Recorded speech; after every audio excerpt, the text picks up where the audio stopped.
Welcome everybody to In Edit Netherlands. Welcome to already the third expert talk of the day. My name is Hugo Emmerzael. I'm a film and music critic from the Netherlands, and it's my pleasure to introduce everybody here to Julien Temple, award-winning film director and director of music videos. His documentary Crock of Gold, A Few Rounds with Shane McGowan, was the opening film this year of In Edit Netherlands 2021. And today in this expert talk, Julien, we're going to do quite a deep dive, I guess, into your career, mostly via the music videos that you have directed. And you've been quite prolific in this area of music and video production. The first music clip that you made was in 1979 already, for the Sex Pistols, God Save the Queen, a band with which you have a very intimate and long-lasting relationship. And today we're also going 1977. Oh, excuse me. Thank you. Do please right. do please improve me when I'm saying something wrong, because you've had a very intimate history with this band, but also with many different other artists. Welcome everybody that's here watching us via YouTube. A couple of practical things before we really dive into the conversation. We just had a talk with Jarl Hector about music rights, our previous expert talk, and you all know how complicated that can be. And due to us streaming over YouTube and having music videos of, let's say, some of the most renowned musicians of the 20th century, YouTube is definitely going to crack down on this stream if we screen the clip with the sound. So we're not going to do that. We're just going to screen the clip in silence when we're talking about it, and Julien and I can talk over it and explain a bit more what's happening and break down the processes behind it. But if you still feel the need to also get a little bit of the music that comes along with the video clip, which I can imagine because some of that music is, of course, so great, feel free to open your own separate YouTube video that comes with the clip that we're showing.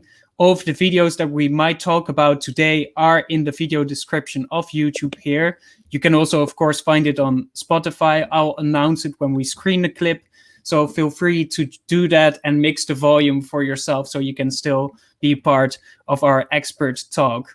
Well, I think that's the important thing about that. And then also you're, of course, welcome to ask your own questions and join this expert talk in the Q&A with Julien Temple. Feel free to ask all your questions in the chat box on the right of this video player. I will make sure to pick out all the questions when they arise, or at the end when we still have a bit of a dedicated Q&A section of the big talk. Well, I guess that's the most important things for now. With further ado, I think we can kick off. And yeah, Julien, because there's so much to talk about. Hi, everyone. Yes. Sorry. Hey, welcome. Thanks so much for being here. Yeah. I don't even know almost where to start, because there's so many angles that we could use and approach when we're talking about your filmography and your career and how many decades it's been spanning. But I think, the most obvious thing would be maybe a bit of a background of yourself. Maybe start with a small bit of bio, and then maybe also immediately work our way to the Sex Pistols, how you met them, how you collaborated together, what that collaboration has been in, well, what you said, since 77, I guess. Yeah. Well, I had a strange childhood in the sense, well, it was still possible then in England in the 50s and early 60s when I was a little kid to grow up without a television set and not seeing any movies. So, I couldn't avoid The Hard Day's Night because my friends made sure I went to see it with them. And I saw a couple of other films, El Cid, the Anthony Mann epic with Sophia Loren and Charlton Heston. I remember seeing Zulu, but that was about it. So when I went to college, I went to see a film that some of the new people I'd met there wanted to go to see, a movie, a Jean-Luc Godard movie called Le Mépris. Mm-hmm. And I went along with them, and they all loved the movie and, talking about it very cleverly, intelligently.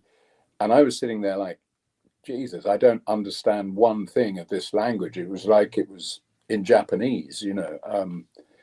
It was quite a strange experience to feel that alienated from the material. Of course, I enjoyed Brigitte Bardot lying across Yeah, the cinema the famous scope window. opening scene. Yeah, I got that scene, you know, the opening famous scene, but the rest of it left me really upset that I couldn't come to grips with it. So, you know, I had to go 3 or 4 times again to watch this movie before it started kind of explaining itself to me a bit. And I went again and really enjoyed it. So on the 5th time, I kind of cracked the language of the film secretly. You know, I was going back on my own, and then I could talk to my friends about it. So that's how I, you know, first got excited about it. And I was lucky in being, it was at Cambridge, and I was studying architecture, but getting very bored quite quickly with the, you know, learning about bricks and stresses and strains and things. So I realized there were 25 colleges, each with a film society. Yeah. And each college had 3 16mm, you know, films each week. And what they would do is swap them around. So if you had a film society, which we didn't at this college I was at, King's College, if you did, so we started one, it meant you could see 75 movies on 16mm prints a week. Wow. So I had a kind of headlong plunge into cinema. You know, this is obviously before, way before DVDs or VHSs or whatever, in the early 70s. But I had a kind of shock induction to the whole of cinema each week. And it meant I gave up being an architect, and we used to show them in the summer on the roof of the college in the summer on a sheet, you know, waving in the wind, and there wasn't that much space. So this was I think when I really decided it was something I wanted to really pursue. We showed Jean Vigo's La Talente on the roof of this college, and we had to put the projector right at the edge of the building on the parapet around the top of the roof, to get it far enough away from the screen to make a big image. And we started watching the film, a beautiful summer night, and it was gently waving in the wind, which is a very beautiful way to watch a film, hypnotic kind of movement and ripple. And we're completely engrossed in the film. But then, you know, I turned around at the end of the film and realized I hadn't spooled it up properly. On the reel, it hadn't been going on to the second reel. It had been going down the side of the building into the river. So the whole of La Talente was in the river behind the college. Oh God! And we had to wheel it out of the river, and it was much bigger than it wouldn't go on the reel. And I spent 2 weeks with a hairdryer drying it frame by frame, you know. So I got really close to that film, and I think that's when I felt I would love to try and become a filmmaker, you know. So it was a strange introduction into a medium that I had no idea about, you know, before. But it just became more and more magical the more films I saw.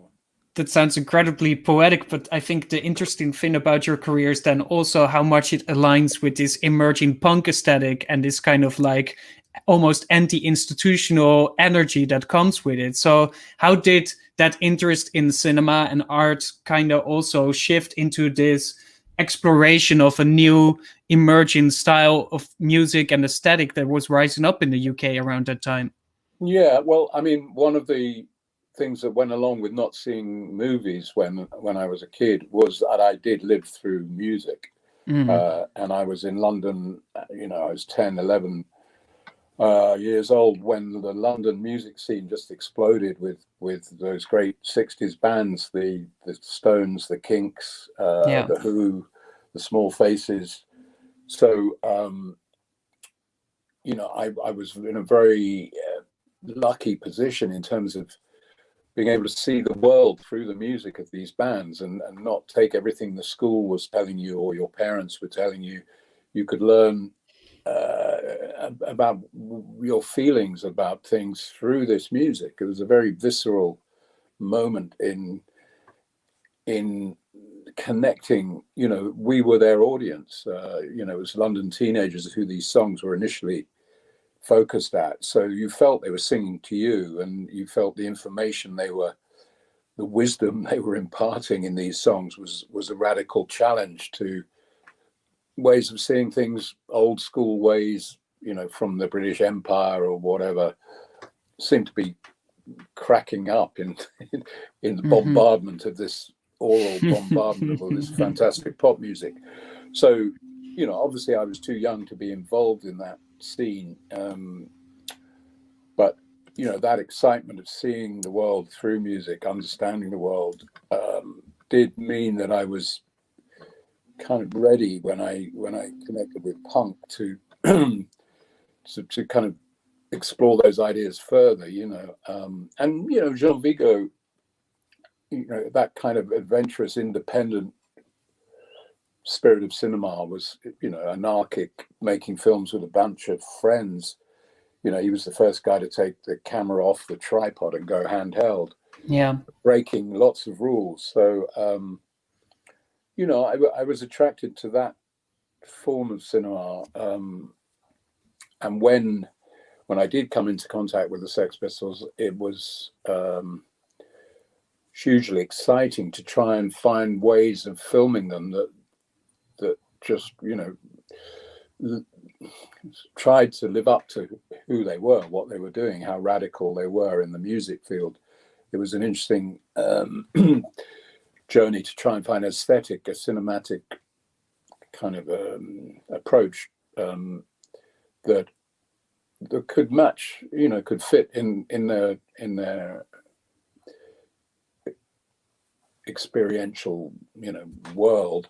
Of course, it helped I had not got a clue what I was doing. So you get that punkish DIY aesthetic automatically. Yeah, I didn't know how to work a camera initially. I still don't really, you know. I'm not a cameraman. I wasn't. But I did go to film school to try and become a director. And I was at film school when I first came across the Sex Pistols. And I was very lucky to have access to a camera, because it's the flip side of everything now, where everyone in the audience has a phone filming the show, which is boring, I think, but it's much better to enjoy the show. But it was the other way around. I was the only one in the crowd who had access to a camera. So I had a key made to the camera room at the film school, and I could smuggle out cameras and lights and whatever I wanted to try and film the Sex Pistols.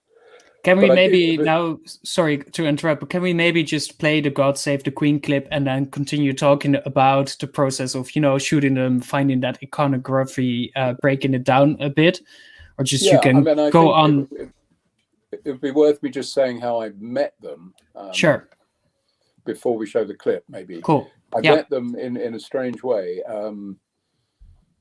In the late 60s, early 70s in London, they began closing down the docks, which was the central raison d'etre of London, always built around these docks in the middle of the city. But strangely, by the late 60s, early 70s, it was a wasteland, a derelict, vast area in the middle of London with just rotting cranes and ships, newspapers blowing in the wind, and weeds growing out of all the cobblestones. It was very beautiful. It's quite cinematic. Eerie place, and it was a wonderful place to go and walk, especially at the weekend when it was completely silent, down by the river, and very visually beautiful. And one afternoon in the summer of '75, I was there, and the newspapers were blowing around, and there was a wind, and I heard on the wind a song which was a Small Faces song, who I'd loved as a kid. No one was really playing that then, and I was like, wow, that's a Small Faces song. So I followed the sound to a warehouse by the river, and the door was open and the sound was coming out, and it was very strange. I pushed the door open and I started climbing these old 18th century stairs, and I realized they were destroying the song. They were going, I want you to know that I hate you, baby, rather than love you, you know.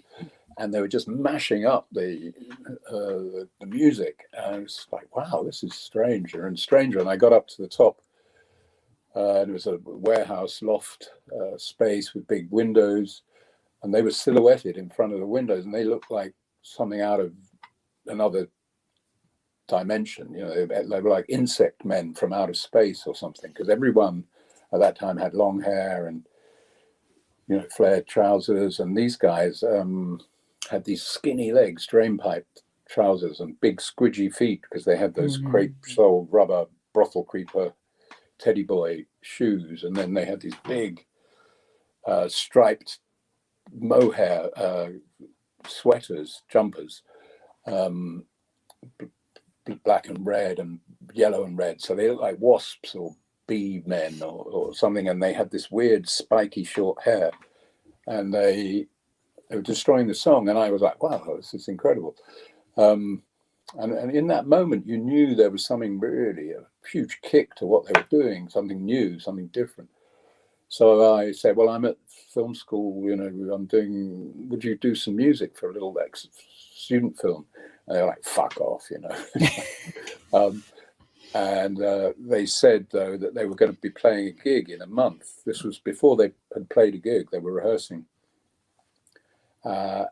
So I was like, wow, okay, I'm going to see that gig. And I went back to West London, where we were living in squats, a whole planet of young people. And I told my friends there, I've just seen the future. I've seen this band. They're amazing. Wow. They, like anything you haven't seen or heard. And they said, what were they called? And I was like, oh, shit, I didn't ask their name. So I didn't know who they were, you know, but I missed the first gig, but I spent the next 5 or 6 weeks, you know, looking in the music papers and trying to find a name that might fit. And I finally saw Sex Pistols. I thought, it's got to be them. And now we can play the video. Yeah, let's play the clip. And again, for everybody at home, just feel free to put your own instance of the song Sex Pistols, God Save the Queen underneath, but keep the volume a bit low so we can also maybe talk a bit. Up and sticking safety pins through it, like trying to patch it back together again, was a détournement. You know, the Situationalists would take something and turn it on its head, and we were very much finding ways of doing clip career, especially, I guess. Well, I should just say a little bit about the Rock and Roll Swindle, that you know, in a way we were already beginning to shoot that, because we were shooting gigs, you know, and documentary style footage of the Pistols that ended up in that movie. But yeah, to get onto the and creating a mashup style, you know, that did feel in sync with the punk aesthetic. I was just checking the print, and halfway through I realized it had been empty, but now there was a guy sitting in the back, and the film finished, and I looked round and it was David Bowie sitting there, and he ran out before I could say hi. You know, I was like, wow, it's David Bowie. And I guess the Stones heard about it, because, you know, they were obviously aware of the punk moment and the threat it presented. And I got a call from Mick Jagger saying, do you want to do a video? And I was like, not really, because I thought they were jet set, you know, sellouts. That, you know, I'd loved them when I was a kid, but you know, I did feel it wasn't a punk band, you know, and my partner was going crazy. I had a little video company, we were trying to do videos, said, you can't turn down the Rolling Stones. So I said, well, I'll write something that they'll never do in a million years. And I wrote this treatment for Undercover of the Night, which is about death squads in El Salvador.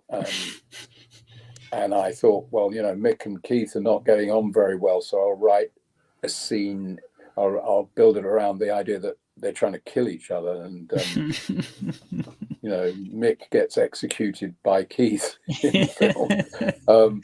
And I just thought they'd never go for it, right? And I said it in Grenada, which was having a revolution where I had been in the Caribbean, and Reagan invaded, and interesting moment to be there. And they said, we love it, you know, but we won't do it. We won't do it in Grenada. So we did it in Mexico, and they really went for it. The song was about what was happening in Central America anyway. So I was lucky to work with them when Keith Richards was kind of coming out of his addiction to heroin and getting back into being the main guy in the group. Yeah. So there was definitely a different energy than there had been for a few years before. And you know, I have huge admiration for the Rolling Stones. When I was a kid, they had a similar attitude, you know, they were to the punk thing. They were wonderful when I was a kid, and made me see the world in ways I wouldn't have dreamt of. So them and the Kinks were especially important to me, you know. Julien, I'm seeing now Matthijs is sending a message that the stream is apparently suspended. So even maybe screening the videos without sound is already too much for the algorithms nowadays. Matthijs, if you can hear us, let us know when we get back into the... Oh, back online. All right. Welcome back, everybody. Apparently we were suspended for a second because of the screening of the videos. Maybe we should be a bit more careful with it, or a bit more selective when we screen things. Not Amazing. Allowed to show videos. Amazing. Which is, you can't show your own videos, isn't it? Yeah, this is something that we could explore in further editions of In Edit. He says, Matthijs says he might be able to show images, but in that case, Julien, you're so evocative in the way that you describe these things. Maybe we can just use the videos that we had in mind as a backbone to just have a chat. All the videos that we were going to talk about are still in the image or in the video description. So feel free to check them out at your own leisure during or after the talk. Put the volume low and we'll just go ahead. Because Julien, I immediately wanted to ask, what I find so interesting also to see in this transition from the Sex Pistols to the Rolling Stones on the cover of the night is also, you could say, maybe the changing function of the video clip, the way that you can play with narrative and cinema, which you ended up studying, you know, before you worked as a music video director. Can you talk maybe a little bit more about how all of those influences then finally come together more explicitly, and you are more in control of the kind of images and stories and scenes and settings that you can incorporate into a music video? Yeah, this might also be a good bridge to bring us to David Bowie and the way how those kind of creative visions can align. Yeah. Well, I would say it was a very exciting time to be involved in music videos, because it was very much a new form that was being created, particularly in London, mainly in London, with a small group of filmmakers. I was one of a number of them, where, you know, each week you had the sense of the medium being pushed further down the line, which was really nice.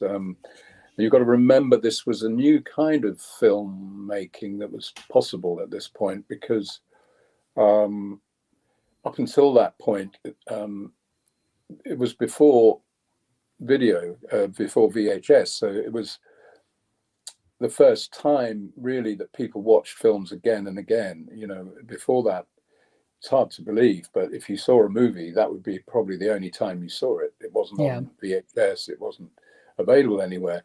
So these were short films, they weren't adverts, so they were created. There was a great deal of freedom because the record companies didn't really know what the hell, you know, a frame of film was all about. So you could really get away with murder. As long as you persuaded the band to do it, you could be very much exploring personal ideas, personal obsessions. You could have an idea as you fell asleep, and your head hit the pillow, and then 2 weeks later it'd be around the world. That was the other thing. It was the first time it was globally transmitting these things when MTV began. You know, it could be in Tokyo, Brazil, LA, across Europe, 2 weeks after you had the idea. So it was very instant and very exciting to get that instant feedback. So, you know, it was a golden age, really. Then the record companies realized, you know, they better take more control and treat it more as a form of advertising. You know, I think there have always been a small number, and still are, of really great videos, but it became more of a, you know, a way of selling product than the freedom we had in the very early moment. How does the Blue Jean video of David Bowie slot into this dynamic? Because with the Sex Pistols, you're kind of deconstructing fame, and you're deconstructing the worshiping of the musician as this kind of god. With David Bowie, of course, you're also helping to create an image that is superficial and larger than life. And Bowie, of course, is famously very much in control of his image. Oh, we're screening it a bit now. Oh, we're just doing the still now. That's pretty smart. So can you maybe talk a bit about how a clip like that came about? Of course, we know that David Bowie was seeing your film and ran out of the screening room at the end. So how did Blue Jean then came about? Well, as you know, as we were talking about, I did start creating a more cinematic, you know, taking some of the ideas of the cinema that I'd been studying and creating stories for this new medium of video clips that, you know, the fact that you were able to watch them again and again meant you could play around interestingly with the notion of narrative and fracture a narrative in a way that the meaning of the piece would become more apparent each time you saw it. You wouldn't get everything at the first viewing. You know, it's a bit like those cold capsules that release over 24 hours, you know. It was interesting to design a kind of approach to narrative, compressed, fractured. There was almost like a riddle that you had to peel away the layers in there to enjoy it. And that, to me, that kept your engagement with the work alive each time it was rotated. They call it heavy rotation. Yeah. And every time they played it again, it was nice to feel that people were getting something new, not just being the same old thing. And it also meant to me that you weren't literally meaning on the song, because that to me is the magic of music. It has no one fixed meaning. It depends on who's listening to it. So you didn't want to kill the mystery of the music, the power of the music. Oh, I think we're losing Julien for a bit. I'm not sure what it's like for everybody here. I'm not seeing him at the moment. As you can see, it's still sometimes very complicated to live stream on YouTube.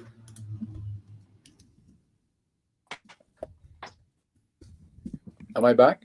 Yeah, you're back. All right. Yes. Can you hear me? I can hear you. Can you hear us? Are you here again? Okay, sorry. Don't know what's going on. No worries. It happens. We have to be mindful of that. We're still doing everything online. Up as well now. Yeah. Same here. It might be a bit of an internet thing. Probably. I can hear you, but sometimes with a little bit of a glitch. Should I? Right. Should I leave and rejoin, or is that? Well, what you could do potentially is maybe for a little while turn off your camera so you stream only the audio, and then when the connection picks up again, maybe you can turn on the camera again. Maybe that might be a solution. So, sorry, you were breaking up. Do I sign out and rejoin? That, or turn off your camera and just keep on with the conversation, but then audio only. And then after a while, maybe you can turn on your camera. Let's try that. Okay, I'll try that. Thank you. So I'm audio only now. Yes, and suddenly I can hear you very clearly. Okay. Thank you. Well, yeah, let's continue. I don't know if you heard that talking about a narrative approach to videos that, you know, release the information over time, more of a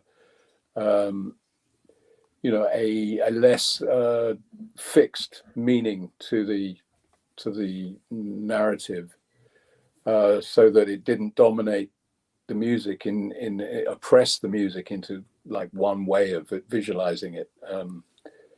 So that was important to me. And then David, you know, called me up out of the blue and said, you know, would you do a video for me? I've got a song that, and you know, we were talking because we wanted to do something different, and MTV was obviously showing 3-4 minute videos, and we said, well, what if we do a 20-minute short film, you know?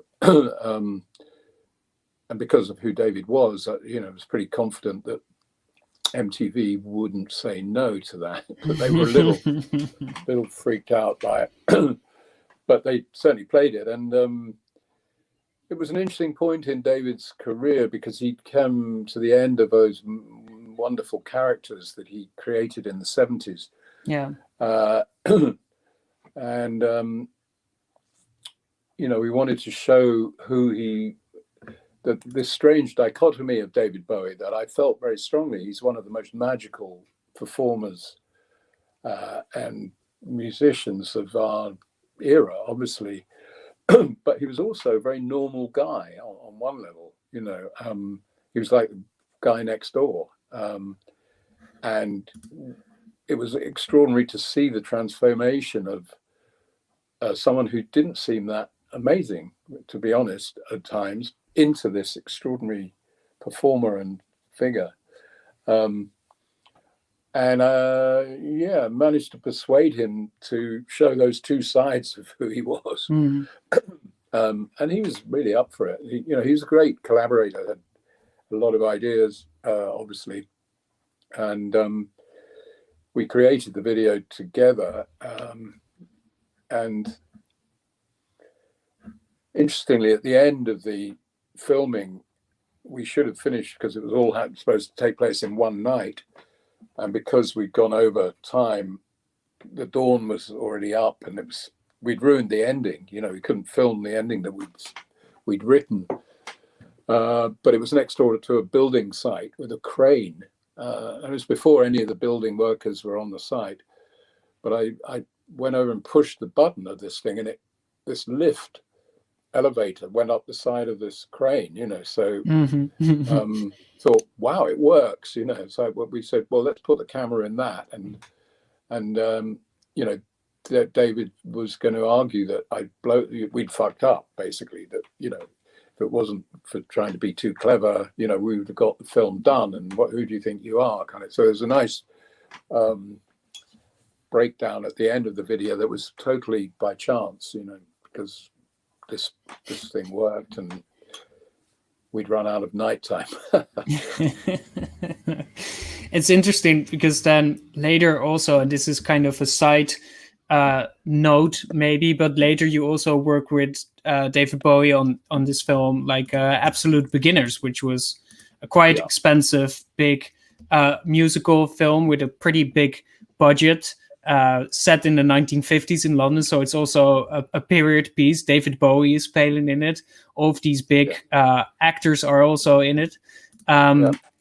This is somehow related to your music video career, but also is kind of besides it. What's a good way to slot it in for our audience so they kind of know that side of your experience working in the film industry next to the music videos?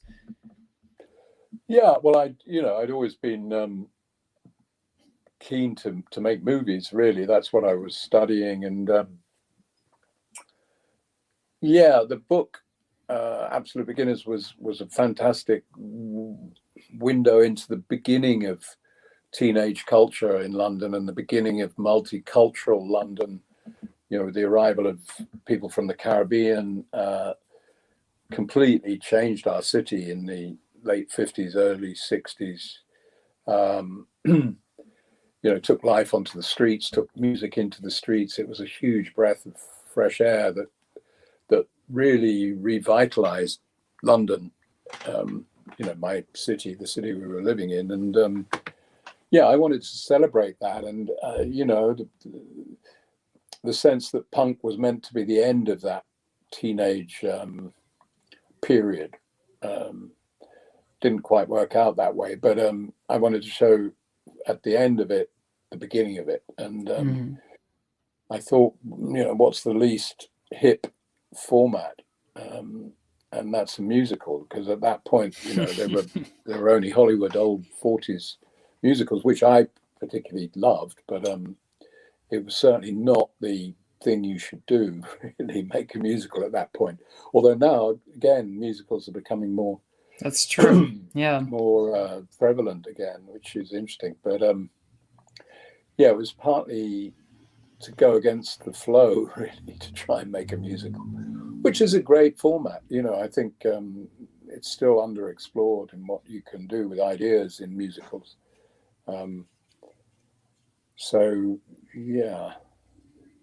What I think is interesting as well, besides the collaborators that you work with, then is also a different set of skill. And there's of course a thing to be said about this film that you're also dealing with much more money, and absolute beginners didn't recoup the investment that some people have put into it. And that goes maybe beyond the point of this talk that's more about video clips. But I am interested in maybe how all of those things worked together in you eventually also making video clips and working with musicians in the United States and going to that side, because I want to also explore a bit how a British man comes to work together with, let's say, a Neil Young or a Tom Petty and constructing this vision of Americana as well.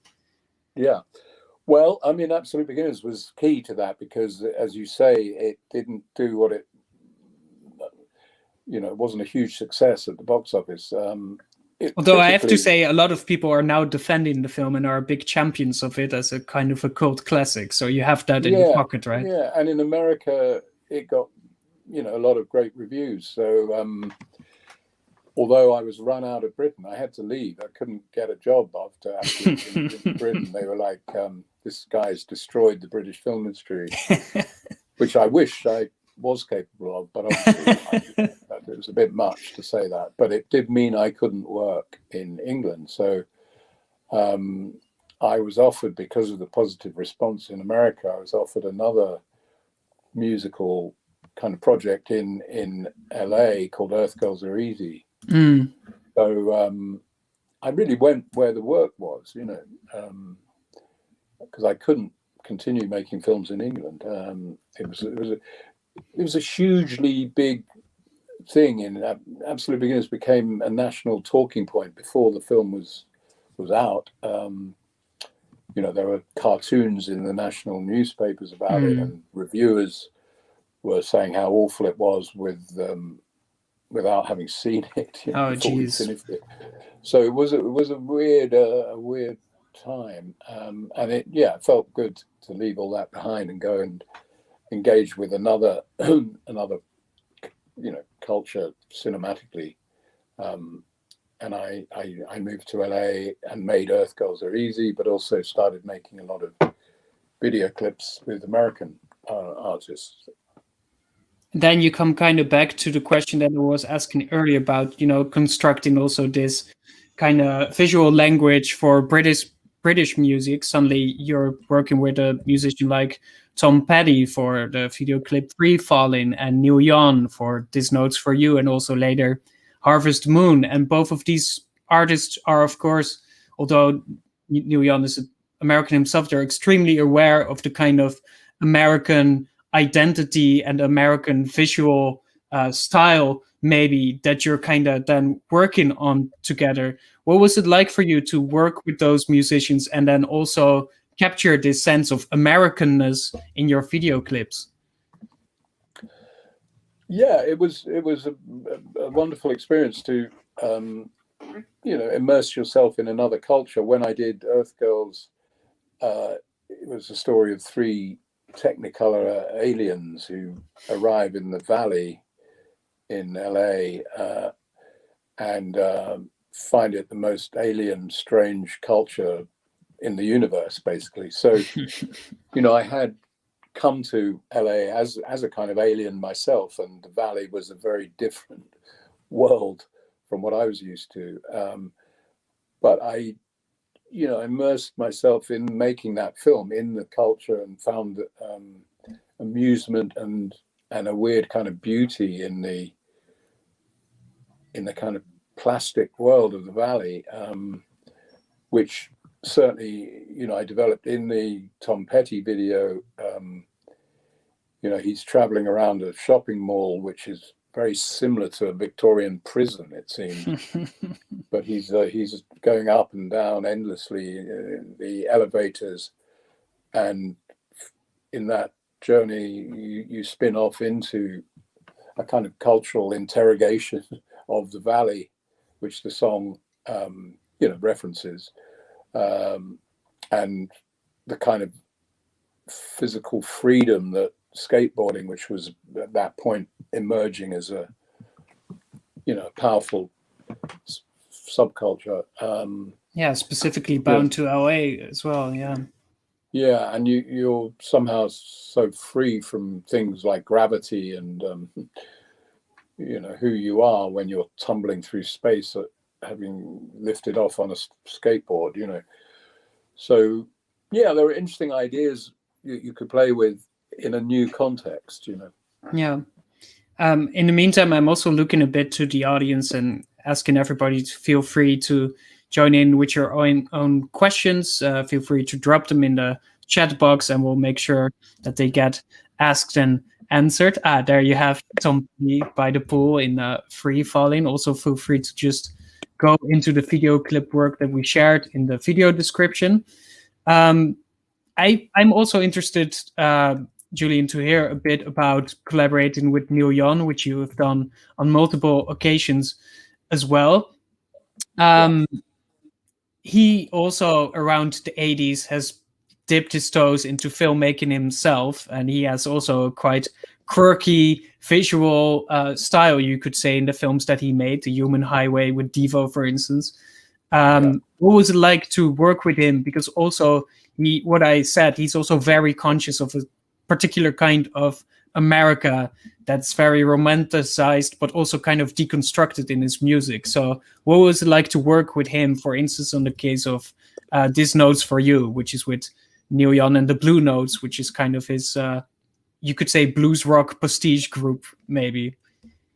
Yeah. Well, that was a very specific task because that song, it was banned on MTV, but it won the Best Video of the Year award on MTV. It was a strange thing.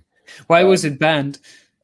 Because it hit them where it hurts, in their wallet. It was making fun of the ridiculous sponsorship, that people like the beer companies and the Pepsis and the Calvin Kleins of this world were trying to, at that point, kind of commandeer the music legends of the time into selling their products, and sponsoring their tours. And it was very much a corporatization of the music that Neil was going for in that song, which is delightfully cynical, tongue-in-cheek take on, This Notes for You is a Budweiser. When they have a commercial, they call it a note. So it's a funny play on words. And we had a lot of fun with the imagery, but it did infuriate MTV because they were trying to get these sponsors to back them. But that was the holy grail in a way. If you could get a video banned but still win the Best Video award, then you had succeeded. So it was exploring Neil's sense of humor in the song and taking the piss out of commercials, really. But that seems to be a pretty constant element. What you're now describing in all the work so far is that you seem to be very interested in always going against the grain or taking the piss or deconstructing an image or a star, playing out the Rolling Stones against each other because of those tensions. Do you think these kind of decisions are informed by, let's say, your punk education coming from London, or where do you think those impulses come from within you? Well, I think, from punk and from my enjoyment of situationist ideas. I was also interested in psychogeography, the Valley in the Tom Petty. It is looking at the personality of a place and a time. So, I did study history. I'm interested in social history. I've made a lot of music documentaries, which are not really about the music as so much as about why the music happened in the first place. Who were the people who made it? Where did they come from? How did they connect to the place they came from and the time they came from? And how did they convey that through their music? And so, using the music as a window into a social, cultural understanding of what makes music popular and what makes music last. What is great music? Where does it come from? That's very music itself. That's very interesting. And I when we were emailing before this expert talk, I also wanted to suggest to talk about a video clip by Sade, a Smooth Operator. Sade, of course, was, if I'm not mistaken, also in Absolutely Beginners. So that's maybe where you have met. But it's maybe also interesting because many of the musicians that we've talked about are, male stars making this kind of masculine or play on masculine rock often, sometimes also deconstructing the masculine, but it's a very specific branch of pop music, whereas Sade, of course, is, although maybe informed by it, also maybe a bit more lush, a bit more seductive, comes more from a soul kind of background. So can you talk a little bit about how you accommodate to various genres and styles, with Sade as an example, maybe?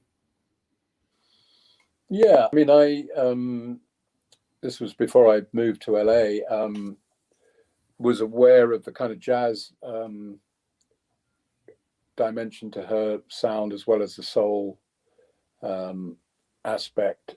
The use of the saxophone was prominent in their music, and there was a kind of jazz revival around that time in England, and I had been involved in that in Absolute Beginners, which is a story when rock and roll had kind of been superseded by modern jazz for a few years before bands like the Beatles and the Stones brought rock music back. So I'd been exploring jazz ideas in Absolute Beginners, and that world that was Gil Evans scored Absolute Beginners, who'd worked with Miles Davis, and I'd become very interested in listening to the great musicians of jazz, and Sade, was connected to that, and I was exploring some of the kind of noir themes of jazz soundtracks from people like the way that noir and jazz seem to share a sense of a kind of slightly off-kilter world, a dark world, and I liked, there's a very kind of macho guy who's trying to control Sade, a gangster. So there are noir elements that I brought in, for sure, with the noir inflected jazzy sound that she had. Oh, thank you. Well, again, to the audience, feel free to drop more questions. And in the meantime, Julien, I would like to catch up a bit of speed and maybe go a bit further down into history, or maybe closer to the present. And there's two clips that we still wanted to discuss. One of them being My Way by Sid Vicious. which is for me interesting because it also kind of deconstructs Elvis and all of these musical heritages and brings it back further to the future.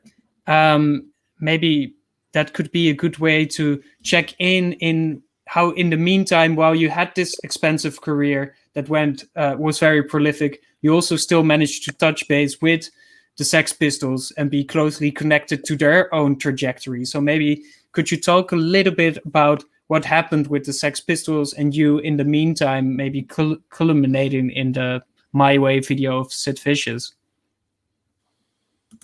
Well,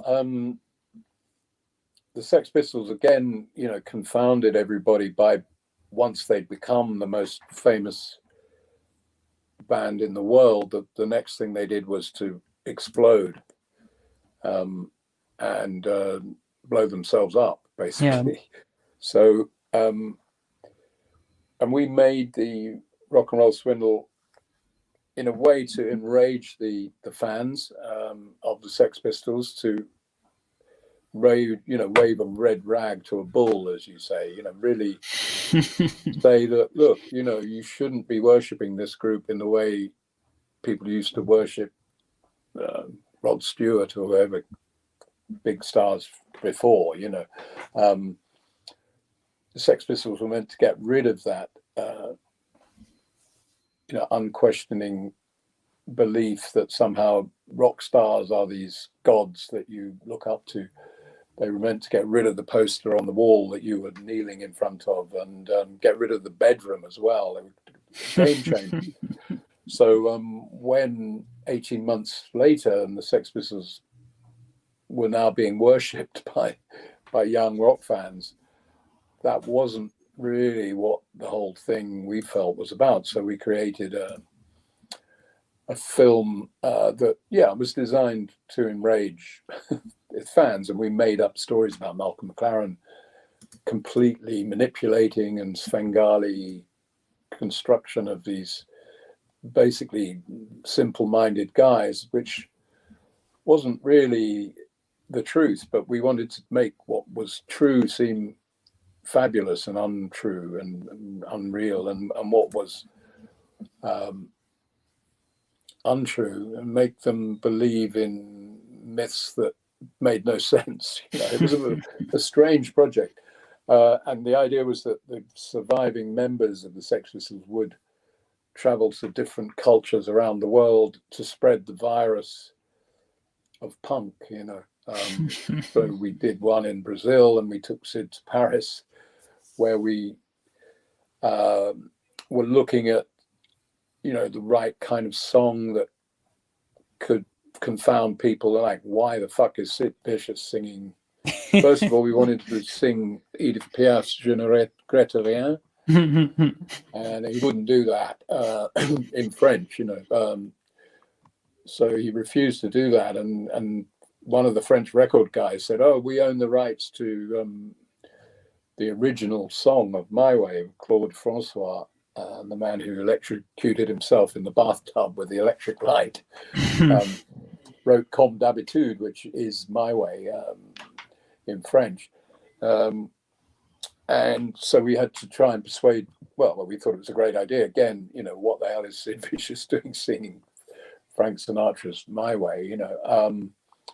On many levels, it shouldn't work and shouldn't make sense. But that was kind of the point of punk, was putting things together that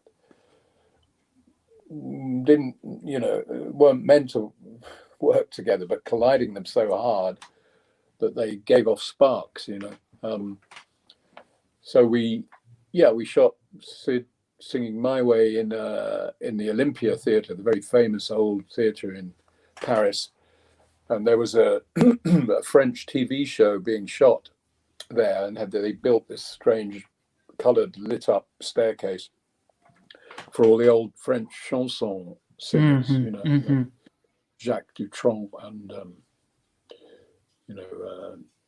Charles Aznavour, these kind of people. Yeah.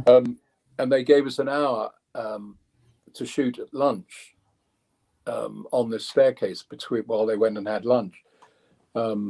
So it was very little time, and the big deal was to get Sid out of bed in time to do it in the lunchtime. That was the main task. And bizarrely, the last person down the stairs before lunch was Serge Gainsbourg, coming down that staircase that Sid comes down a few minutes later. And Serge had some accident with his leg, so he came down with a walking stick, and and then he was leaving as we started filming, and he didn't leave. He stood at the back and watched Sid Vicious doing this, and he was blown away. He was going, "Oh, c'est de classe, c'est de classe," you know, like he couldn't believe what he was seeing.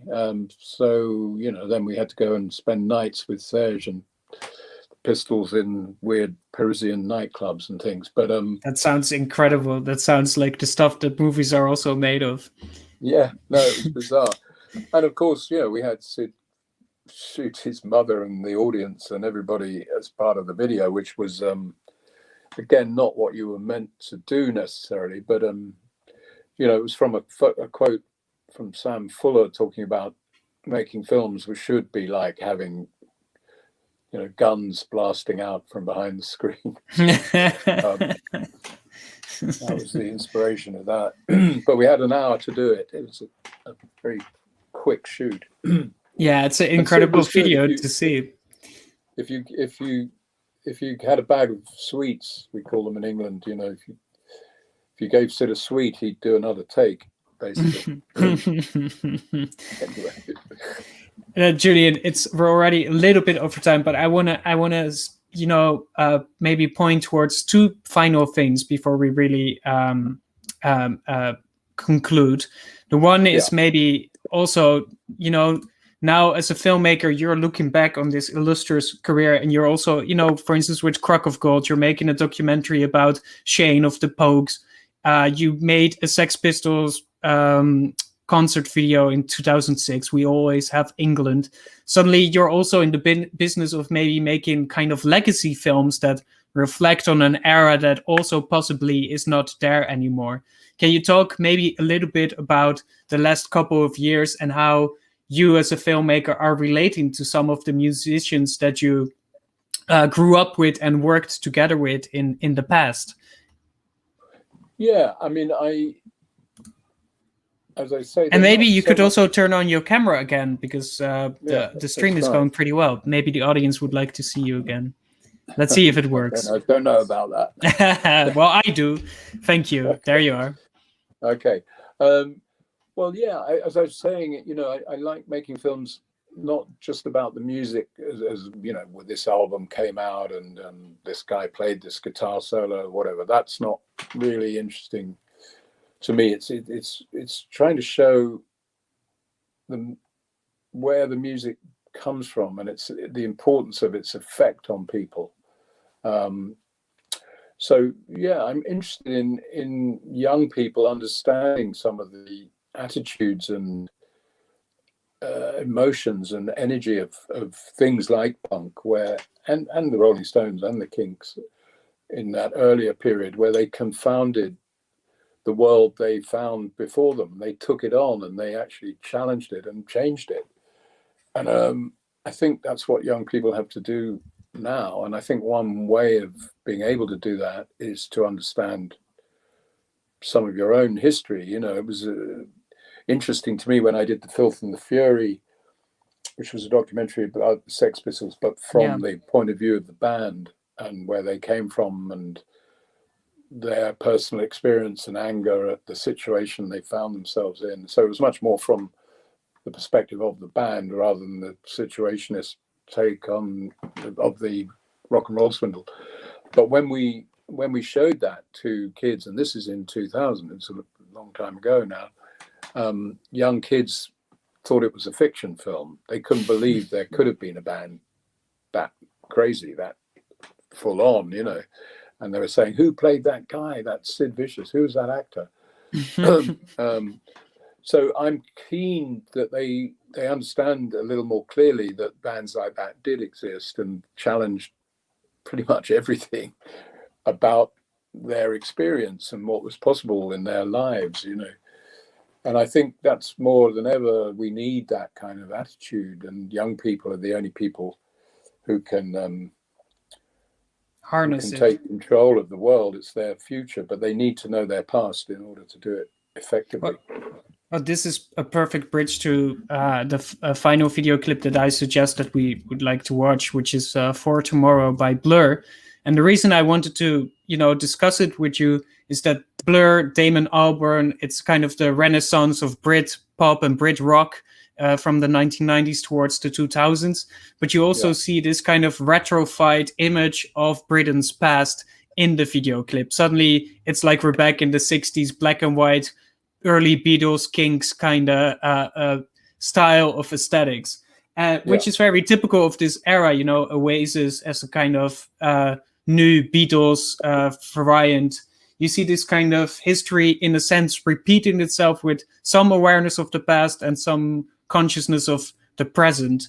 What was it like for you to work on a clip like that, and how do you maybe perceive that kind of retro interest that crept into popular British culture the past, let's say, 30, 20 years? Well, I suppose I've been a part of that. Absolute Beginners certainly was looking at the beginning of the whole pop culture, youth culture thing in England.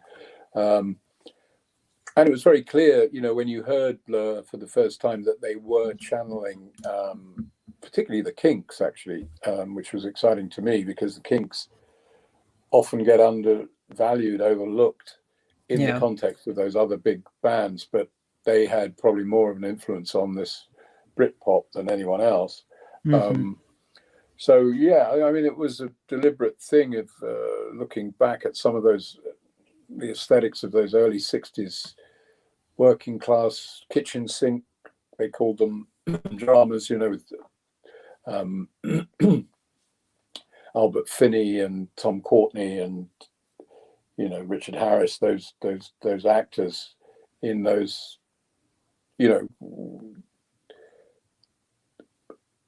realistic, true to life dramas, kitchen sink they were called.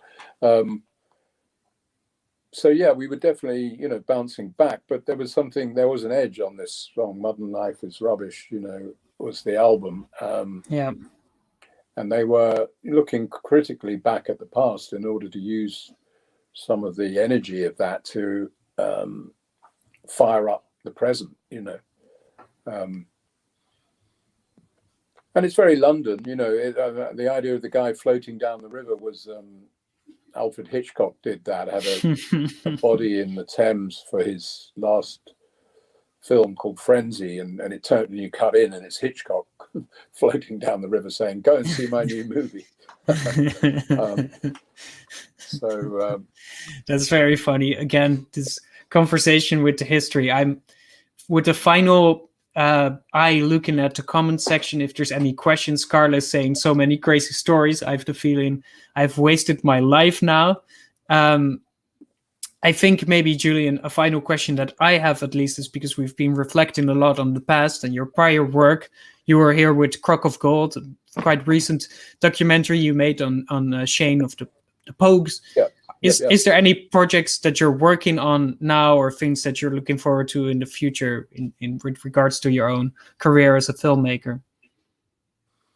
I've got, you have to have a number of projects that you're pursuing in the hope that one will go. Make the pipeline, It's a funny time for independent cinema. Obviously, it's coming out of this pandemic. It's not in good shape, and it's hard to get people to take risks, which is what I'm invested constantly in doing.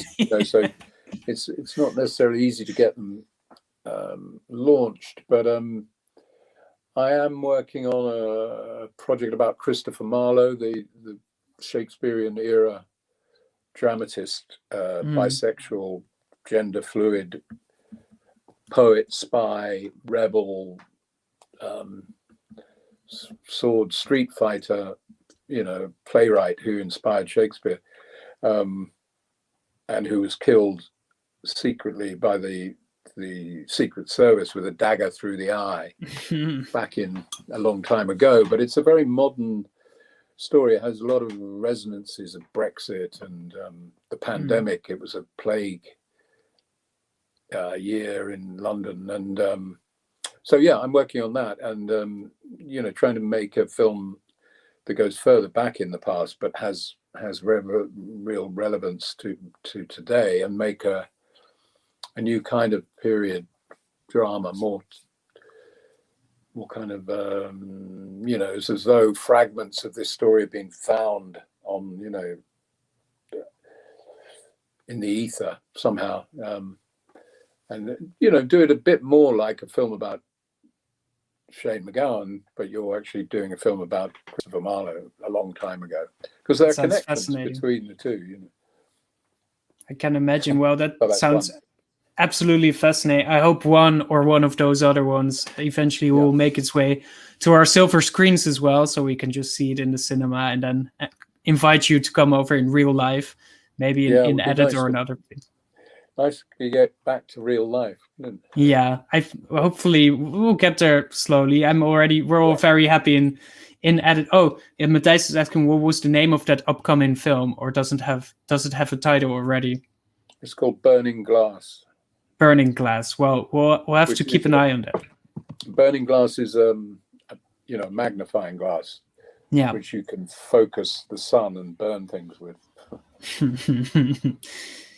Julien, for now, we're looking forward to one day invite you to come over to Amsterdam for real. But for now, thank you so much for sharing this virtual space and also weathering some of the virtual technical problems that arise when you have to do everything from the confines of your own computer screens. Thank you so much for all of these incredible insights. I don't even know where to begin. I wish we would have 2 more hours to get into every bit of your career, but it was fascinating to explore everything you've done in the past couple of decades. So thanks so much. Well, it was fun talking to you. Thank you, Hugo. And nice to have a bit of radio in the middle of it, in the black. Exactly. Screen. And thanks for everybody that's still with us, that's listening and watching this Expert Talk at In Edit Netherlands 2021. This was the Expert Talk program for today. Wish you all a beautiful continuation of your Sunday, beautiful continuation of the festival, and of course, we'll hope to see you all soon. So thanks so much. Thanks, Julien. Bye, Hugo. Yeah. Bye-bye. Bye-bye. Take care. Bye-bye.